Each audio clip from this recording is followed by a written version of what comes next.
Hello, my random viewers, and welcome to Randomly Offensive. Today we will be concluding Part 2 of Genetic Blessings in Part 2, Chapter 6, and then we will be moving on to the final part, Part 3, and this part will be condensed into a playlist along with Part 1, and I will link Part 1 playlist here. If you had not seen it, it'll be linked at the tippy top of this video right here, right now, if you want to clickety on it and go check it out.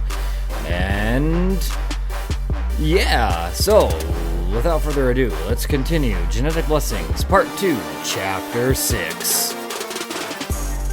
The Guardian stands before Al, Vince, Jasmine, and Alex in the white and gold temple as they all wounded, incapacitated, and hurt. He reaches his hand out as an genetic blessing appears in the palm of his hand. He splits it into 4 different orbs and sends them towards the 4 of them as all of their wounds are healed and eradicated, and Vince, Alex, and Jasmine wake up with Al patting his chest and the rest of his body and looks up at the Guardian. You called the chief Helsing, and he called you Dracula, meaning I was right, wasn't I? I was right about Dracula being the only man to have the God Orb for as long as he did, and being the only man to apparently not be killed by the God Orb. So, I feel like you have a lot of explaining to do, buddy, says Al, crossing his arms. I was thinking the same thing, says Vince, supporting Al as he walks to the side of Al, staring at the Guardian, with the Guardian taking his seat at his throne. Very well, I have a story to tell you. So, take your time and take your seats. I will explain everything to you and everything you wish to know. And after that, I will ask you a very important question to decide whether or not I deem you worthy to obtain the God Orb. Alright, well now we are talking.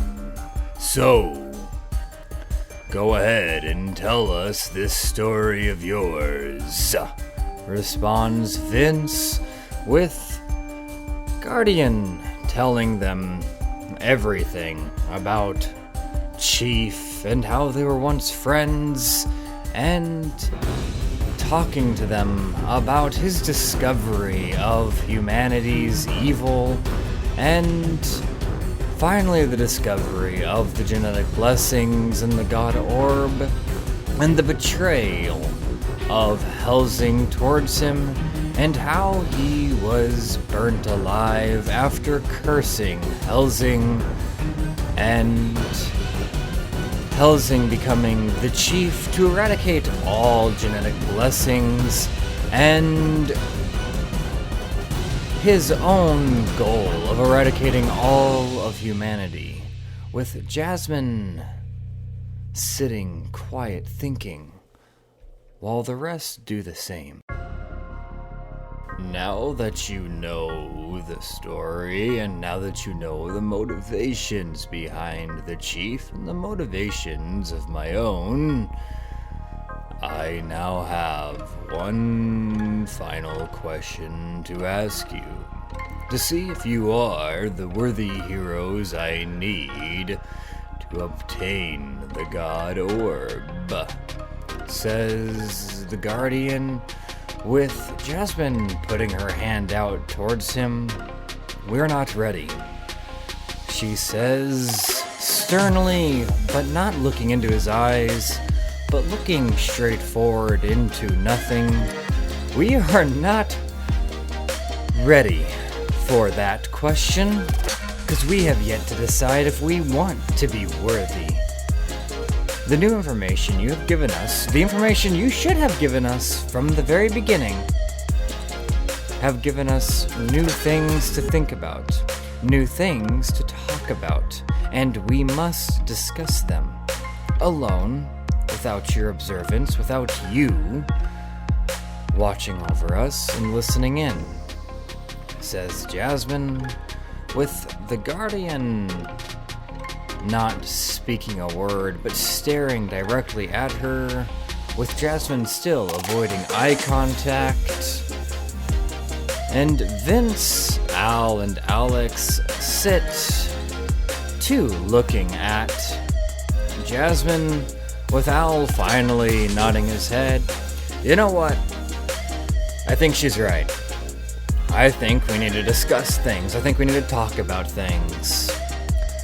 I would agree. I can tell that you and Jasmine are having a moral dilemma with the new information, so, responds Vince, I believe it is time for Alex and I to share our goals with you, to share our motivations, and I believe it is time for you two to do the same for us. So, with your permission, Guardian, I humbly ask that you grant us this one thing. Privacy and silence and time to discuss if we even want to answer your question. Responds Vince, with the Guardian finally nodding his head. Very well. Responds the Guardian as he suddenly vanishes, leaving the four of them alone in the empty room surrounded by pillars and empty tables, with Vince lighting up a cigarette, waiting for Jasmine to be the first to speak.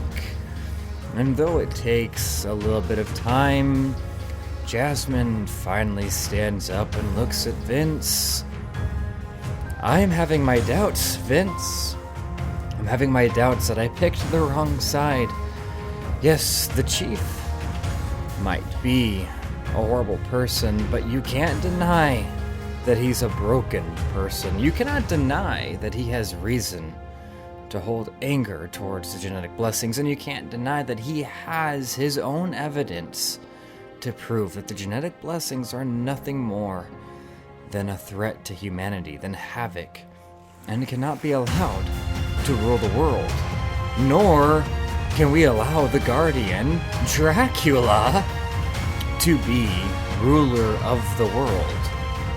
That, I believe we might be on the wrong side, and I can't help you defeat the chief if it means the death of humanity, says Jasmine, with Al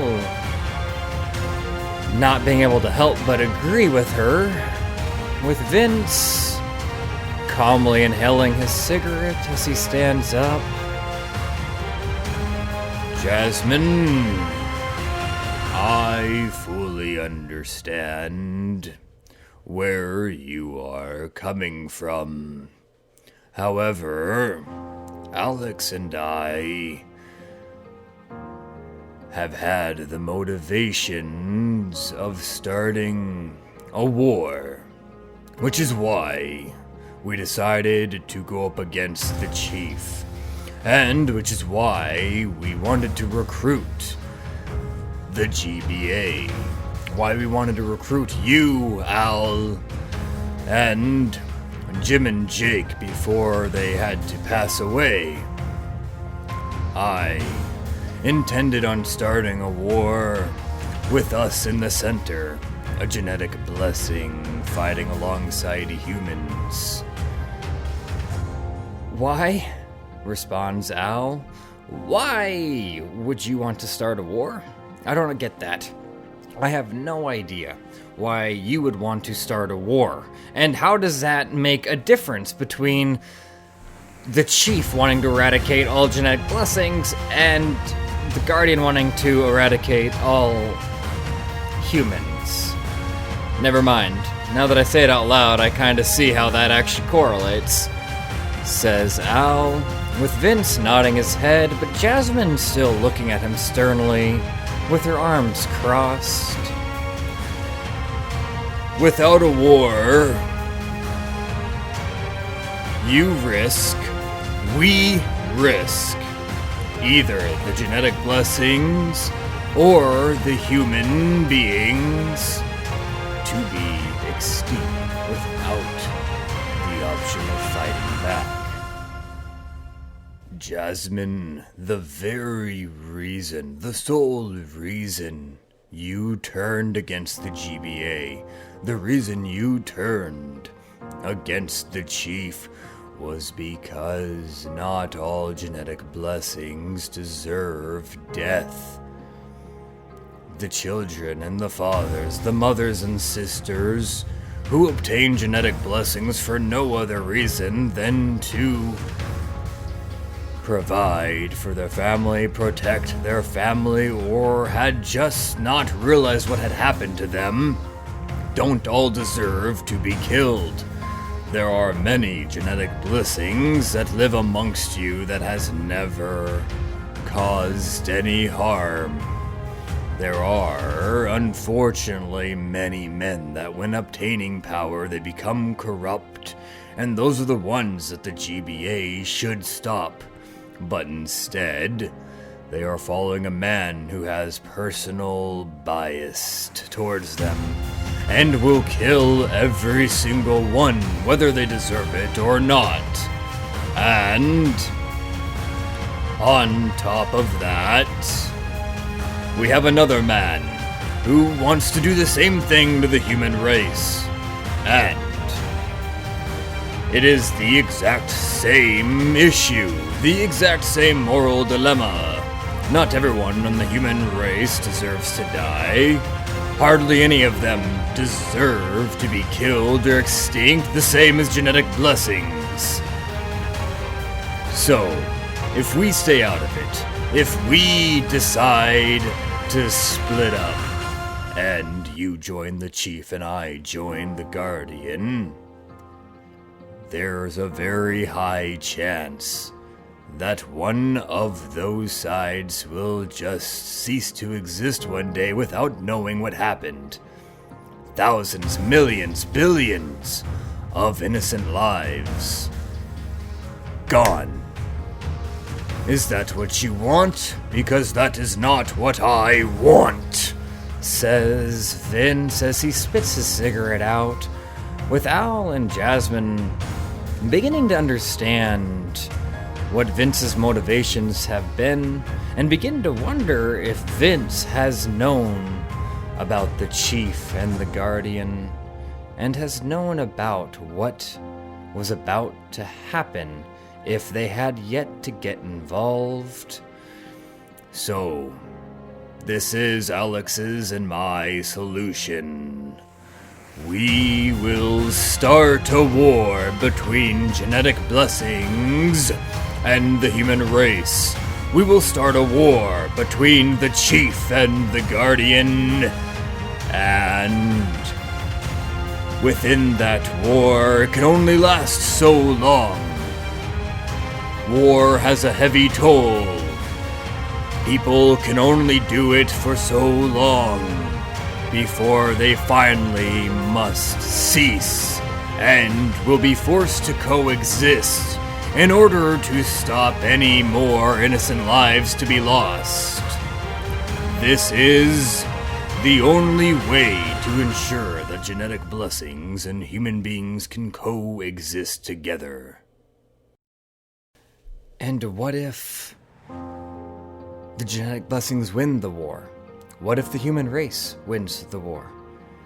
Which I don't think the human race will stand a chance. Genetic blessings are going to kill every single human being if you start a war, says Jasmine, with Vince shaking his head. Don't underestimate your own race, Jasmine. humans have been able to take out genetic blessings for years. The chief was a human being, and he killed many genetic blessings. He even killed the most powerful of them all. You have killed countless genetic blessings. Al has been the only reason we have survived encounters with genetic blessings, even though I am one myself.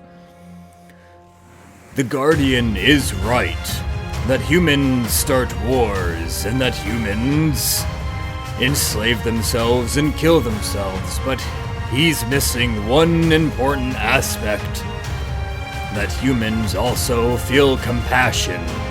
They feel guilt for the things they do. They are capable of hating themselves for the things they do. So, that alone will reduce how bad of things they are willing to do. And the only time they do the unthinkable is when it is truly necessary, and even then, it changes their lives forever. There will be no victor in this war. It will be a stalemate. And upon that stalemate, upon years and years of fighting, eventually that stalemate will be forced to cease. We will finally have achieved peace.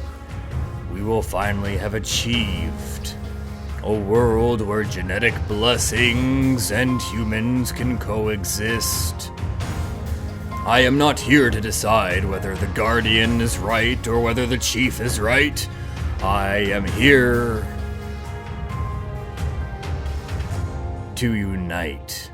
I am here to stop this meaningless slaughter between the genetic blessings and humans. I am here to stop humans from killing genetic blessings, and I am here to stop genetic blessings from killing humans. So, do we want to call the Guardian back and answer his question? Or have you and Al decided that I am not the man you wish to fight by? With Jasmine and Al thinking in silence, Al puts his hand on the shoulders of Jasmine. "We will fight by your side," says Al. "I honestly believe that in this case, the gray area is the best area." With Vince nodding his head and then looking at Jasmine. Do you share that opinion? Do you allow your lover to speak for you? Says Vince, with Jasmine slowly nodding her head. "Yes, what you say makes sense. And I honestly don't see any other way. Like you and Alex, I don't see any other way to ensure that both sides have a fighting chance, and if what you say is correct, if you honestly believe that neither side will become victorious and equality will erupt from this, then I will fight by your side, and I will do what's necessary to ensure that it happens," says Jasmine, with Vince looking at Alex, smiling at her, with Alex holding her bag tight, smiling back at Vince, but only as a courtesy, for she is truly terrified of this war finally happening, and is terrified that Vince might be wrong, but Vince has always been there for her, and Vince has always managed to accomplish many things for the greater good, and so Vince calls back the Guardian with the Guardian returning, very well. I suppose you guys have discussed what you needed to discuss. So, have you decided whether or not you want to obtain the God Orb? Do you want to answer my question? We have decided that we want to obtain the God Orb. So, what is your question? Why do you want the God Orb? Asks the Guardian, with Vince raising an eyebrow, wondering if this is truly the only question they have to answer to finally be permitted access to the God Orb. And so as he begins to smile, he looks at the Guardian. That is simple. I want to obtain the God Orb so that I am able to face off with the likes of the strongest genetic blessings, the chief being priority number 1. And with such power, I will be able to start a war, says Vince, with the Guardian's eyebrow raising. I will be able to start a war between the human race and genetic blessings. A war that could last a lifetime, and a war that would eventually end in a truce, allowing genetic blessings and humans to coexist. The Guardian, upon hearing this, begins laughing.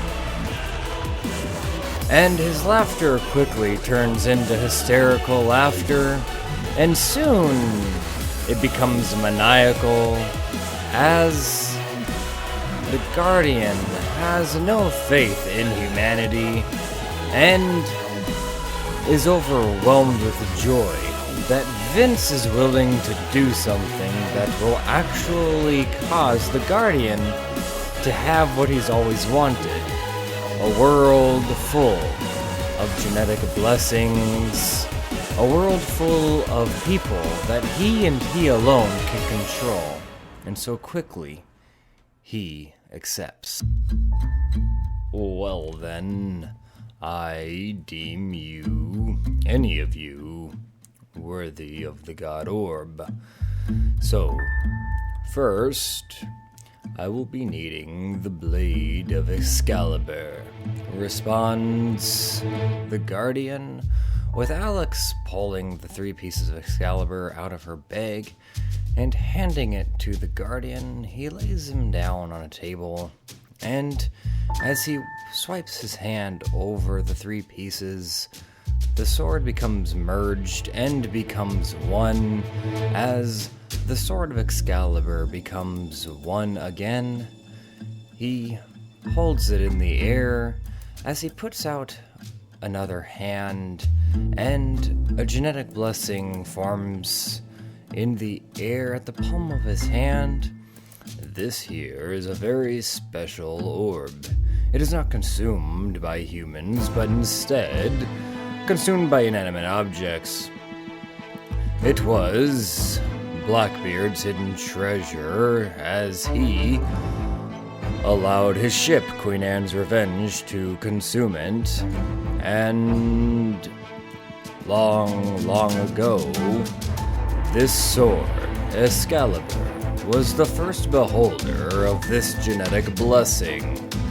And now it will be its beholder once again, says the Guardian as he places the orb into the blade as Excalibur glimmers and becomes bright.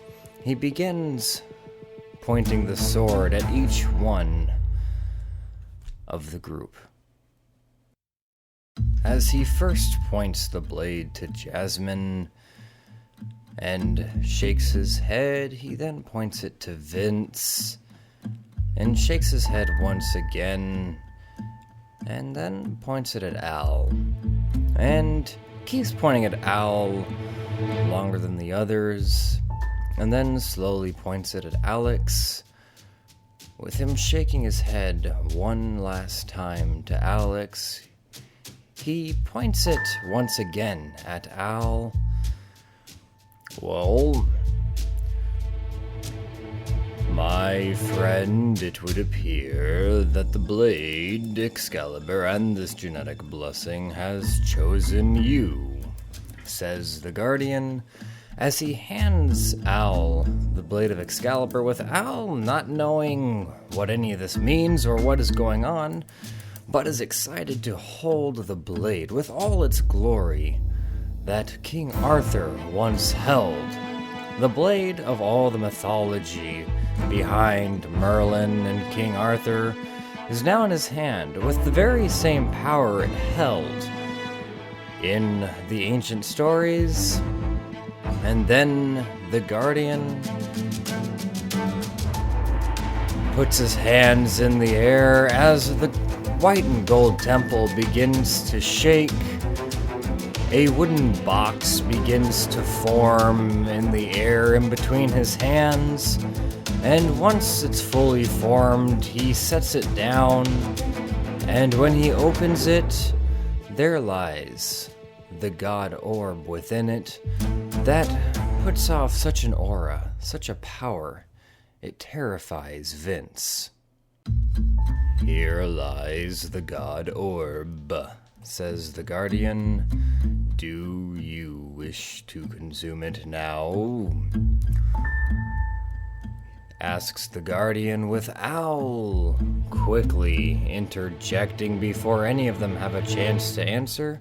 No, we are not making a choice on who takes this God Orb now, or if we end up having to take it at all.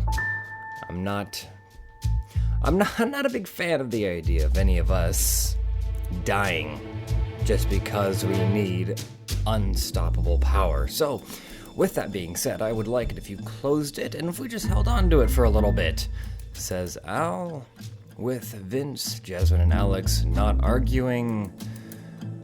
The Guardian then closes the box once again and hands it to Vince. Very well. The God Orb is out of my control. I am no longer its guardian until it has returned to me.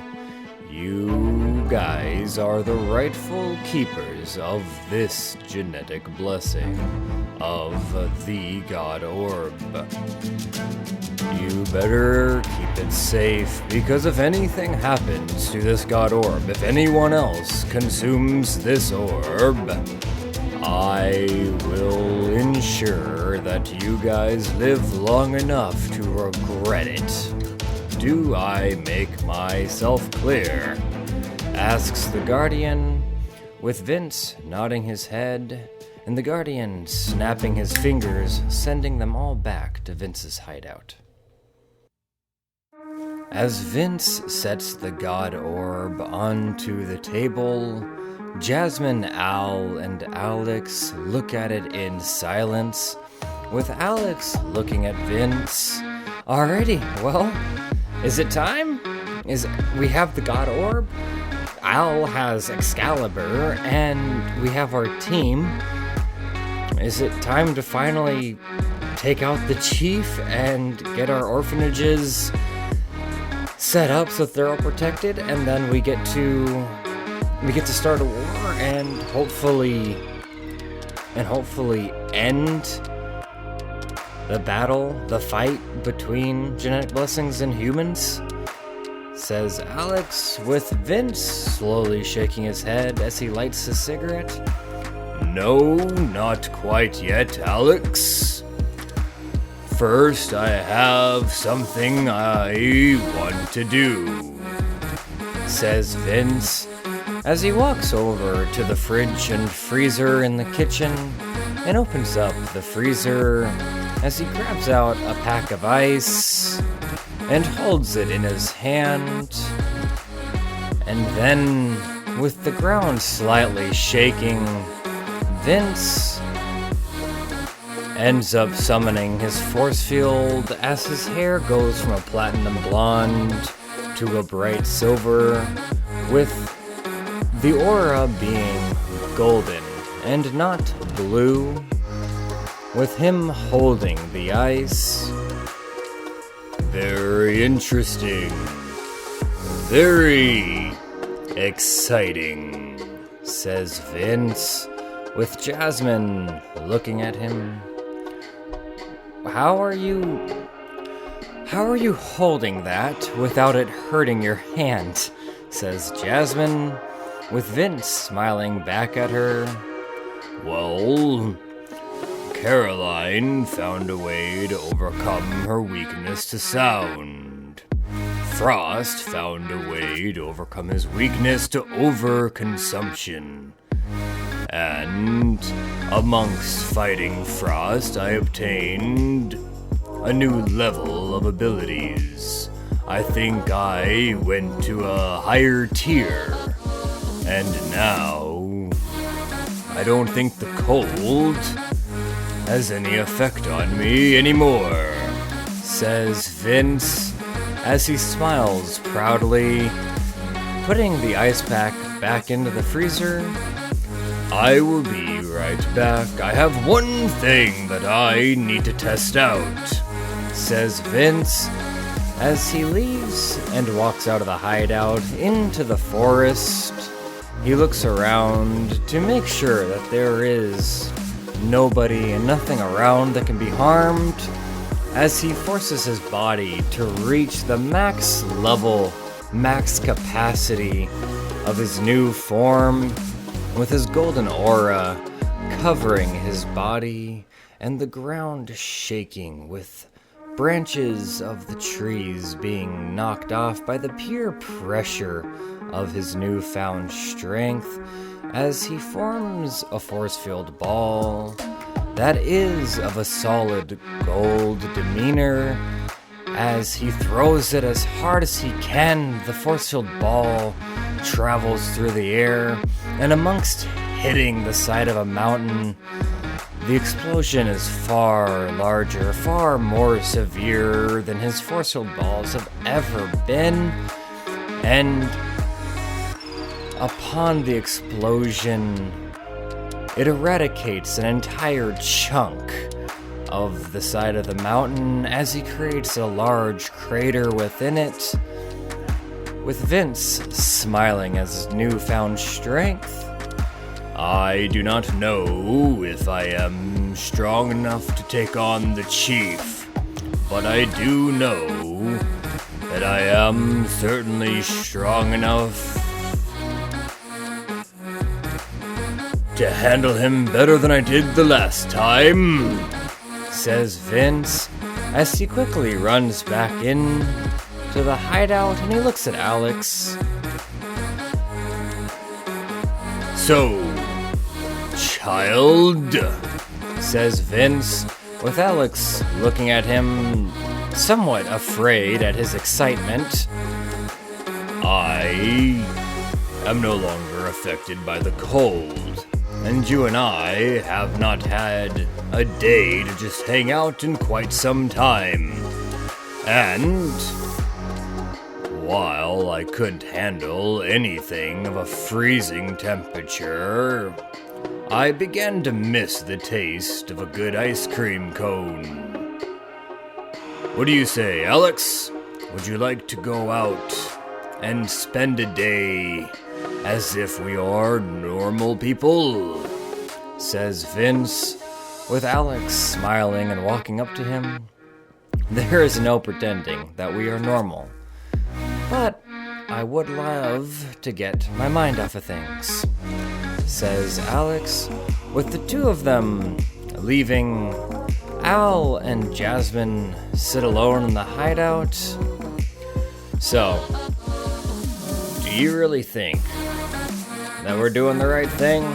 Do you honestly think that starting a worldwide war between two races is going to be seen as a good thing?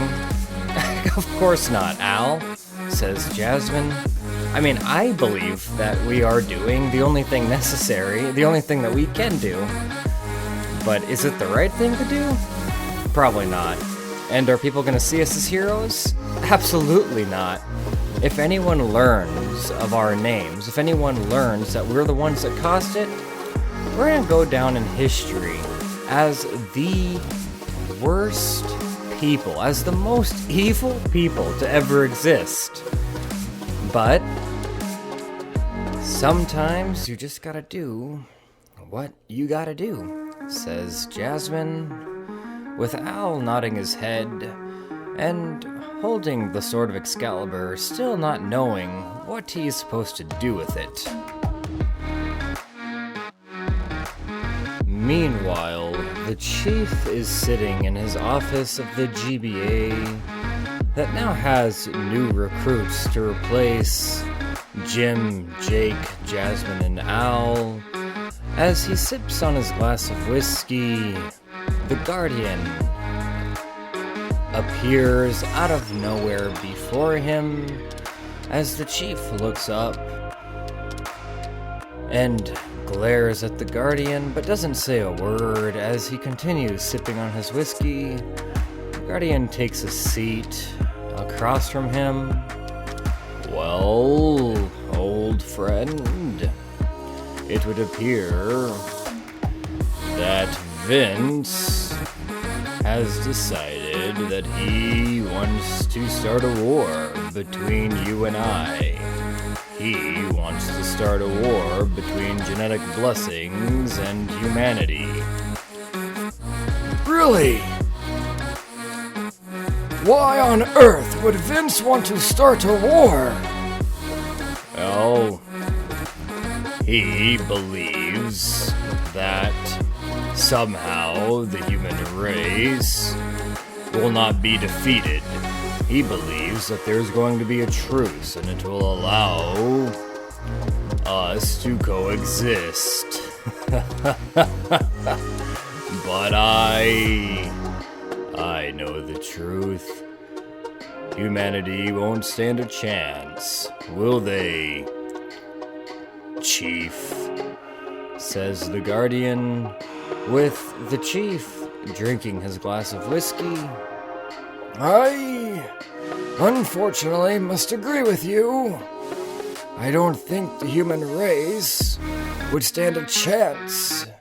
The only reason we have ever been capable of defeating the genetic blessings is because we've always had surprise on our side.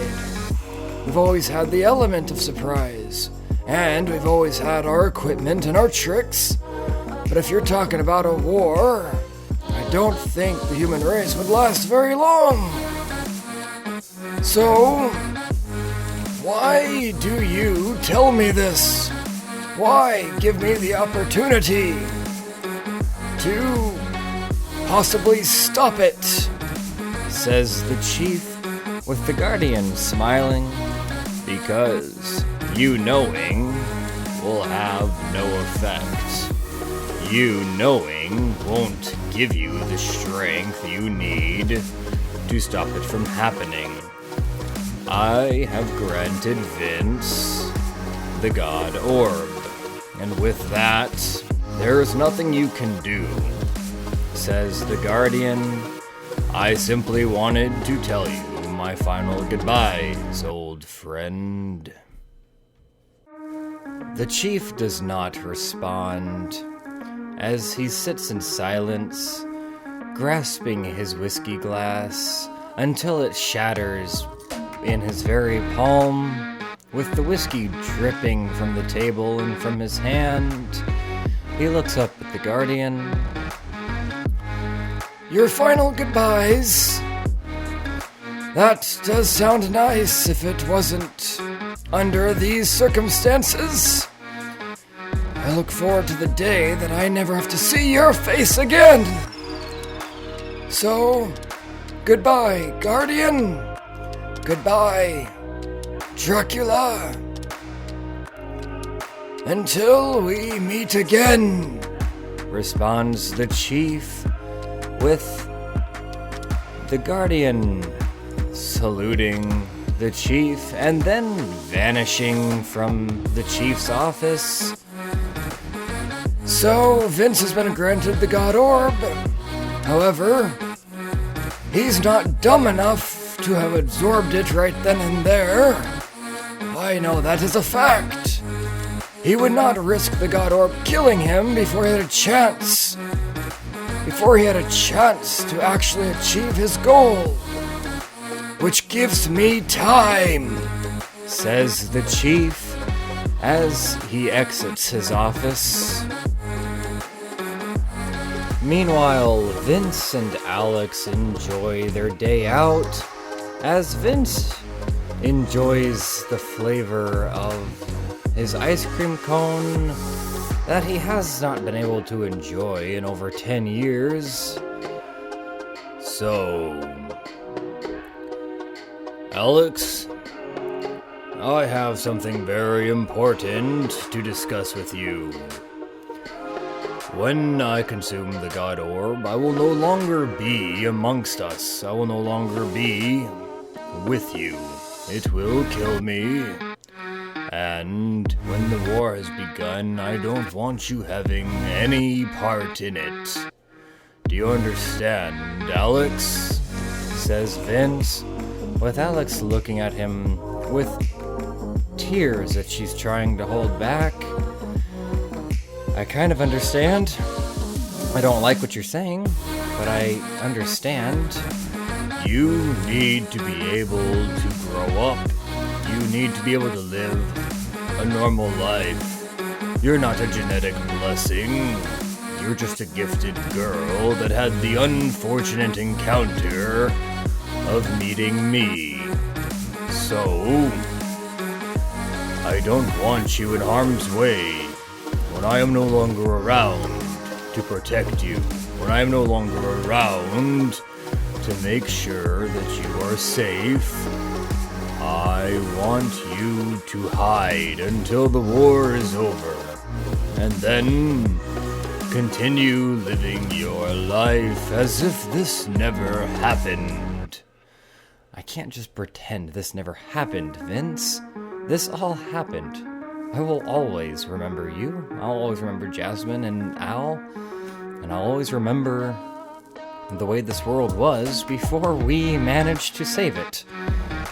Or make it worse, says Alex, with Vince smiling at her. And as they walk through the streets, Vince sees a man who is far too familiar as he walks with a cane, a nice tailored suit, and a fedora upon his head, with a very nicely groomed mustache as he approaches them. Tally-ho, Vince! How are you doing today? And Alex? Says the man as he tips his hat to Alex, with Vince smiling. Abraham, what the hell are you doing in America? Says Vince as he gives him a large hug. Well, this is what I'm doing in America, says the man as he shows Vince his phone with the $12 billion contract, with Vince looking at it, and then looking back at Abraham sternly. Do you plan on trying to collect this bounty? Says Vince, with Abraham smiling. Absolutely not. I'm not dumb enough to try to take you out, Vince. And I'm certainly not dumb enough to try to take on any team that you accomplished to create. Says Abraham, with Vince returning his smile to his face, with Alex nodding her head. Very smart move. Very smart move. There's been a lot of people so far that have tried. And, well, we're still here, says Alex, with Abraham putting his hand on the top of his hat. Obviously, you are still here. Now, I am granting you my services, Vince. I figure that it is probably about time that you are wanting to start this war of yours. And I also figure it is about time that that man, the chief, is getting ready for an attack. So, with things getting hot, I figured you could use, well, a little bit more heat, says Abraham as he forms a small ball of fire in the palm of his hand. We absolutely could use some more heat, Abraham. I am more than happy to allow you to join our team. However, I would like you to keep a far distance from us until we need you.